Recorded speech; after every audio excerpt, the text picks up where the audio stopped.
अस्सलाम वालेकुम व्यूअर्स, उम्मीद है कि तमाम लोग खैरियत से होंगे। क्वेश्चन नंबर हम 5 करते हैं। इसी एक्सरसाइज का 4 पॉइंट हमारे पास 4 मैथमेटिकल इकोनॉमिक अल्फा सी चैंग कह रहा है कि सी ए बी के इक्वल होना चाहिए। आपको ये पार्ट देगा ए और बी, फिर बी पार्ट के अंदर ए बी की ये वैल्यू है। सी ई ए सी दिया हुआ है, मैंने नहीं किया है। डी है, ई है, मैंने क्यों नहीं किया? क्योंकि अगर मैं यहाँ से एक ही पार्ट करता था, इनको भी ना करता तो अभी आप इजीली समझ जाते, क्योंकि एक क्वेश्चन से आपने समझ जाना है। सिर्फ ए बी आपने फाइंड करना है और कोई चीज़ नहीं। सिर्फ लास्ट वाले पार्ट के अंदर आपको कह रहा है कि ए बी भी फाइंड करना है और बी ए भी फाइंड करना है। पहला जो क्वेश्चन नंबर 5 है ना, इसके अंदर कह रहा है ए बी सी डी जो जूस है ना, उनके अंदर कह रहा है सिर्फ आपने ए बी फाइंड करना है। तो आइए पहले क्वेश्चन लेते हैं, इसका ए बी फाइंड करते हैं। तो ये ए सेट है और ये ए बी ए मैट्रिक्स है और ये बी मैट्रिक्स, इन दोनों को मल्टीप्लाई करना है। तो मैंने पहले भी बताया था कि पहले की रो और पहले के कॉलम और दूसरे की रो चेक करनी थी। देखिए 2/2 का है, तो इसका मतलब ये आपस में मल्टीप्लाई हो सकते हैं।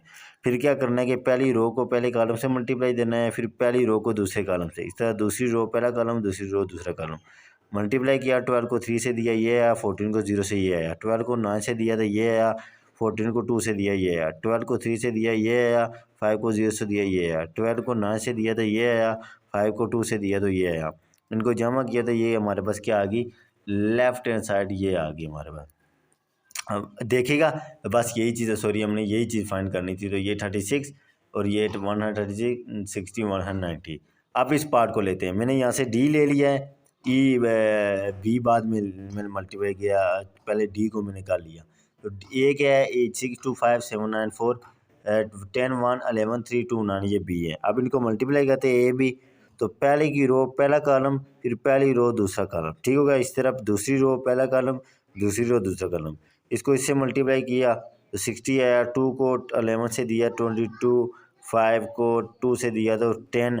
इस तरह 6 को 1 से दिया 6, फिर 2 को 3 से दिया 6, 5 को 9 से दिया 45, 7 को 10 से दिया तो 70, 9 को इससे दिया तो ये आया, 4 को इससे दिया ये आया। इस तरह 7 को इससे मल्टीप्लाई किया ये आया, 9 को 3 से मल्टीप्लाई दिया ये आया, 4 को 9 से दिया ये आया। इनको जमा करने के बाद आपके पास ये चीज़ आ गई। ये आपके पास ए बी का भी आंसर आ गया।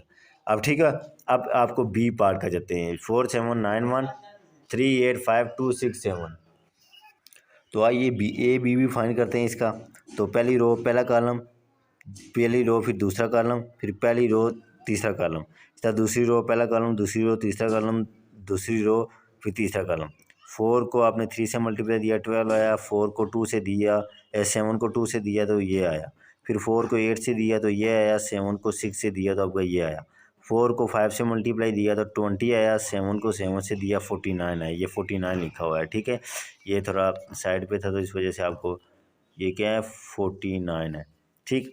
फिर आपने 9 को 3 से दिया तो ये वैल्यू आई, फिर 1 को 2 से दिया तो ये आई, 9 को 8 से दिया तो ये वैल्यू आई, 1 को 6 से दिया तो ये वैल्यू आई, फिर 9 को 5 से मल्टीप्लाई दिया तो ये आया, फिर 1 को 7 से दिया तो ये आया।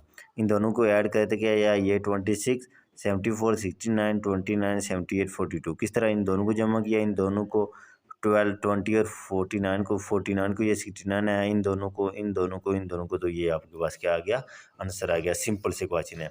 आइए ई पार्ट सॉल्व करते हैं। ए बी और इसका बी ए बी फाइंड करते हैं। तो ये देखिए कि ये सी की वैल्यू आई है, ये सी है।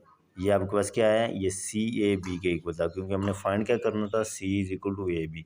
तो जाहिर सी बात है ए बी सी के इक्वल है, तो वही लिखने की हमने सिर्फ पीछे सी लिख दिया।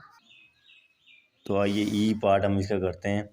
ई पार्ट था ए बी, आपके ए की ये वैल्यू थी, बी की ये।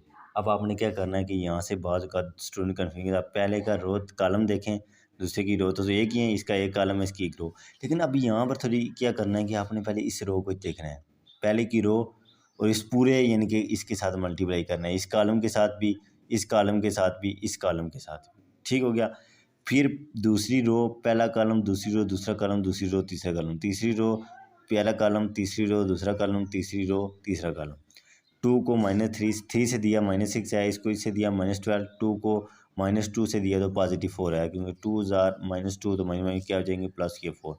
4 को 3 से दिया तो क्या आया? 12।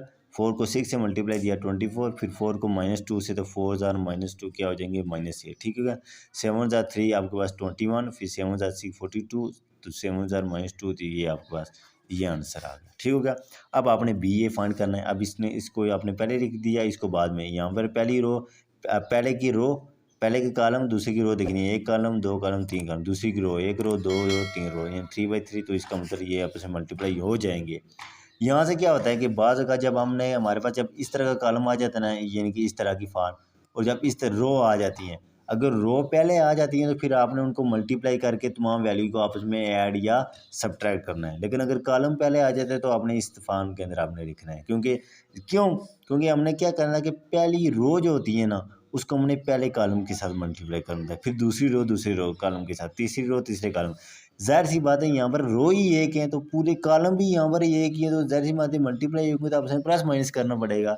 यहाँ पर क्यों हमने इस तरह किया था, क्योंकि यहाँ पर रो 3 थी, पहली रो को हमने पहले कॉलम से दिया था, फिर दूसरे फिर तीसरे, जब तक कॉलम ख़त्म नहीं होंगी आपने दूसरी रो को छीनना नहीं है, मल्टीप्लाई लगातार देना है, ठीक है। तो यहाँ पर देखिए जब कॉलम ख़त्म हुए तो फिर हमने इस चीज़ को शुरू किया, फिर जब इसके कॉलम ख़त्म इसको शुरू किया। लेकिन यहाँ पर कुछ और चीज़ है, 3 को -2 से दिया 6 आया, फिर प्लस आपने डालना है, 6 को 4 से दें 24, फिर माइनस को 2 को 7 से देना है तो -14 आ जाएगा, ठीक है। तो ये क्या आ जाएगा, अब देखिएगा इसको, इन दोनों को जमा करें तो ये क्या आ जाएगा 24 -6 -14 तो -20, और ये आंसर आपके पास क्या आ जाएगा 4 आ जाएगा, यानी कि बी ए ये आ गया और ए बी आपके पास ये आ गया, ठीक हो गया।